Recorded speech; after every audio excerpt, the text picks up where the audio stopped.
Hi everyone, my name is Lanjixin Zhang. I am an ESL teacher working with a wonderfully diverse group of students. Recently, I came across the term inclusive education. At first, I thought it meant placing students with disabilities into regular classrooms with those normal students, helping them join the mainstream. But I wasn't sure, would this help them? Am I understanding it right? With those questions in mind, I ordered a package. Yep, a literal inclusive education starter pack from Teachers College. I told them a bit about my context and teaching background in a pre-order survey, and today, the box is finally here.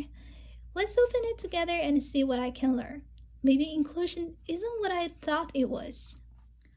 Alright, so I just opened the package and I actually got 3 boxes inside. And it's time to open the first box, definition.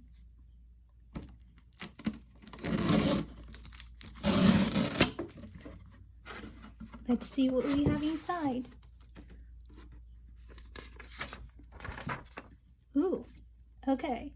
I have 2 questions. Is he normal? Well, he looks like a regular guy to me. How about now? That really made me pause.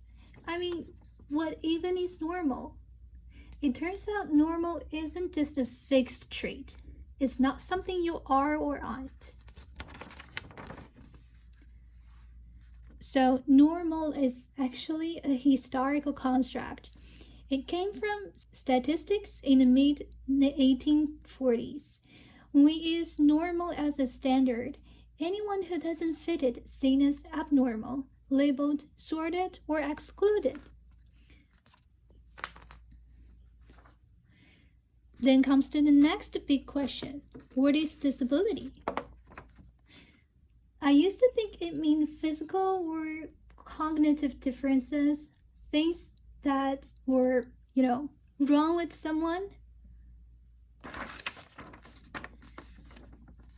But it's not always about the person. Sometimes it's about how the world responds to that person.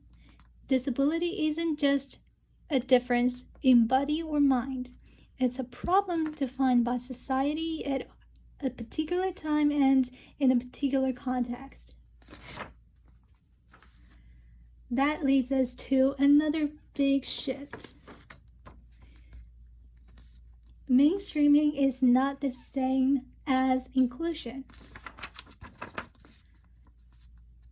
In fact, mainstreaming still keeps the line between normal and special.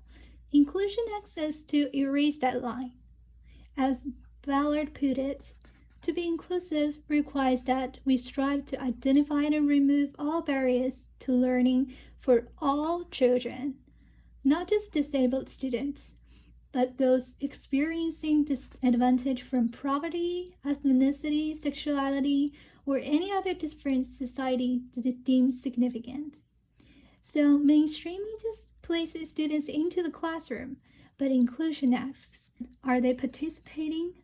Are they valued? And here is the key to it all. Pursuing competence. Just because someone struggles to perform doesn't mean they lack the capacity to learn. So difficulties with performance are not presumed to be evidence of intellectual incapacity. So this box really challenged how I think about normal, disability, and what it truly means to include. Alright, box number 2, UGL. This one's definitely more practical.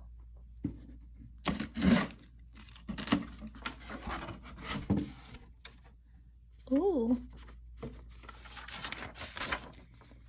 So UGL stands for Universal Design for Learning. It's a teaching framework created by CLAST that's all about making learning more flexible, accessible, and meaningful for all students. It's built around the 3 main principles: engagement, which is about the why of learning, representation, the what of learning, action and expression, the how of learning. In short, it's about giving students options, is how they access information, how they express what they know, and how they stay motivated.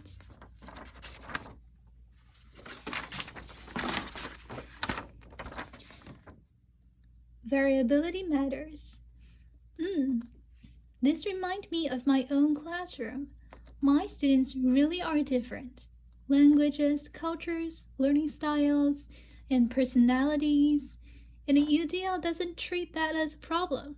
It treats it as a strength. So differences shape human endeavors, preferences, perception, and expressions. They stimulate and guide sensory and intellectual exploration and learning.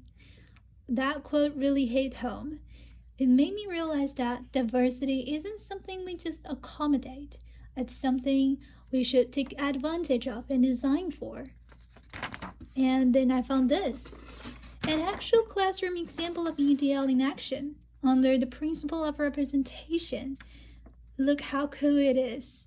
It even came with a translated version in simple Chinese. So that's an example of how we change the way of representing information to students. I realized that UDL isn't just a theory.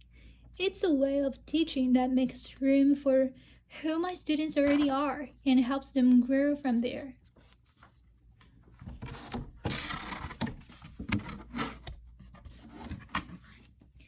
Alright, last box, international view. Let's see what other countries are up to when it comes to inclusion.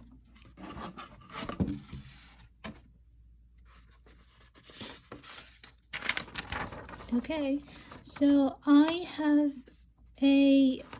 Ethiopia's 10-year master plan for inclusion.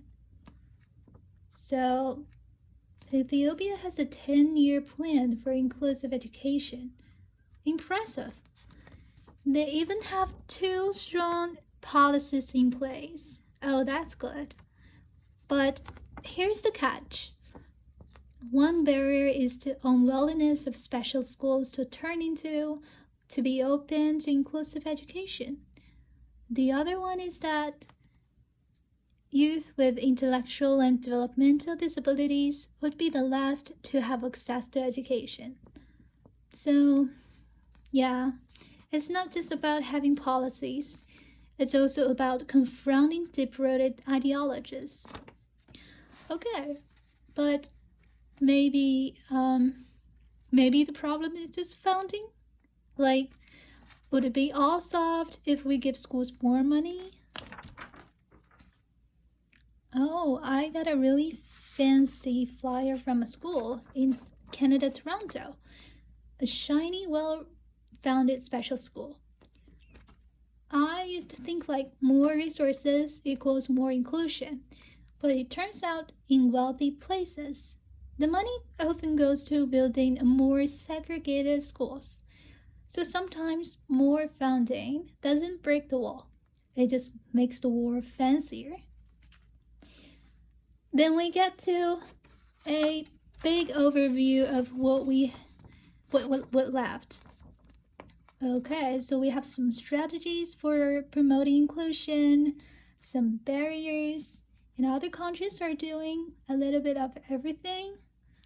At this point, I was like, okay, I'm finally getting it. This is hard, this is complex, but it's happening. I wanted to read more. Come on, let's keep going, dig into more strategies, more global examples. What? Are you serious? So yeah, that's box number 3. Turns out inclusion isn't a one-size-fits-all solution, but it's not also a mystery. It's a commitment, a process, and a shared responsibility, like everywhere. I came into this thinking inclusion was just about placing students. Now I know it's about designing for them. It's about rethinking what we call normal, welcoming variabilities, and trusting that every learner has something to say.